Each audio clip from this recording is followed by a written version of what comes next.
جب فتح ہوا تو اس کے بعد حضرت سعد بن ابی وقاص رضی اللہ تعالیٰ عنہ نے ایک فوجی شہر آباد کرنا چاہا، اور اس سلسلے میں امیر المومنین حضرت عمر رضی اللہ تعالیٰ عنہ کو خط لکھا، تو امیر المومنین نے لکھ بھیجا عربوں کو وہ شہر راس آتے ہیں جہاں ان کے اونٹ اور بھیڑ بکریاں چر سکیں، لہٰذا انہیں دریائے فرات کے اس پار نہ آباد کرنے کی بجائے آپ انہیں اس جگہ اونچی جگہ پر آباد کیجیے۔ اس وقت تک اس جگہ کو، یعنی جو قوم نوح کا یہ مقام تھا، اس کو سورستان کہا جاتا تھا، لیکن عربی میں ریت کے گول ٹیلوں کو کوفان کہتے ہیں، اس لیے اس کا نام کوفہ رکھا گیا اس جگہ کا۔ اور یہ کوفہ جو ہے یہ حضرت سعد بن ابی وقاص رضی اللہ تعالیٰ عنہ کے زمانے میں رکھا، جب فتح کیا آپ نے، جب اس سے پہلے اس کا نام کوفہ نہیں تھا۔ معجم البلدان کے اندر یہ پورا حوالہ وہاں سے میں نے لیا، عرض کیا ہوں۔ ناظرین، اس کوفہ سے بہت ہی ریلیٹڈ ایک دوسرا اسلامی قصہ وابستہ ہے ہمارے چوتھے خلیفہ راشد حضرت علی رضی اللہ تعالیٰ عنہ کی عہد خلافت میں، یعنی 35 سے 40 ہجری میں کوفہ اسلامی خلافت کا دارالحکومت رہا۔ کوفے ہی کی جامع مسجد میں حضرت علی کرم اللہ وجہہ پر قاتلانہ حملہ ہوا، جس میں زخمی ہو کر آپ نے شہادت پائی، اور کوفے سے 10-15 کلومیٹر جنوب میں نجف کے مقام پر دفن ہوئے۔ ناظرین، جیسا میں نے آپ کو بتایا کہ مدائن کی فتح اسلامی تاریخ میں بہت اہمیت رکھتی، وہ کیونکہ یہ جگہ پر ایران کے شہنشاہ کسریٰ خسرو پرویز کا یہ دارالحکومت تھا، اور 628 عیسوی میں، یعنی ہجرت کے صرف 6 سالوں میں، 7ویں ہجری کے اندر ایران کے شہنشاہ کسریٰ خسرو پرویز کو نبی کریم صلی اللہ علیہ وسلم کا دعوتی خط ملتا ہے، اور جسے پھاڑ کر اس نے اپنی سلطنت کی تباہی پر مہر ثبت کر دی۔ انشاءاللہ اٹلس سیرت میں تفصیلاً ہم اس پر بات کریں گے۔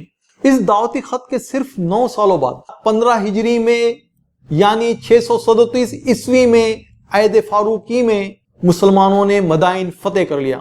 یعنی آپ یہ دیکھیں کہ یہ اس وقت کا ایک سپر پاور تھا، جسے آپ جانتے ہیں کہ قیصر و کسریٰ، یہ دو تھے۔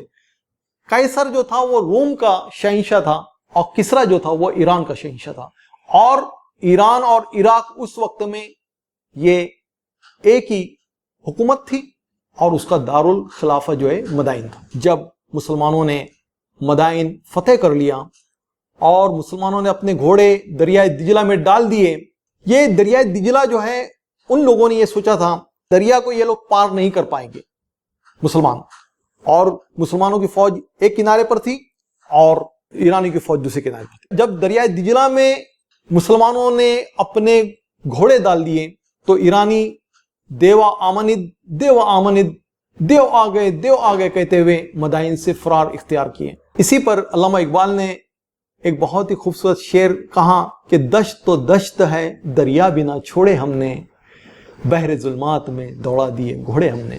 اسی قصے سے متاثر ہو کر علامہ اقبال نے یہ شعر کہا تھا۔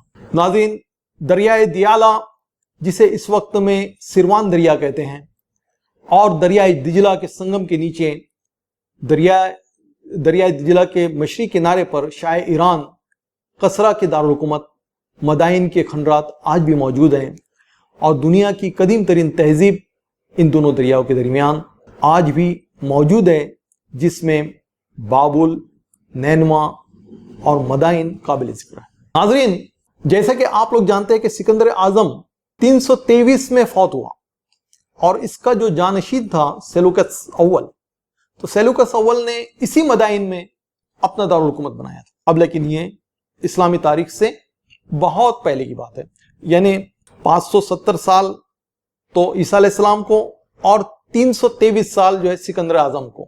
اس طرح سے تقریباً 800 سال پہلے کا یہ واقعہ ہے۔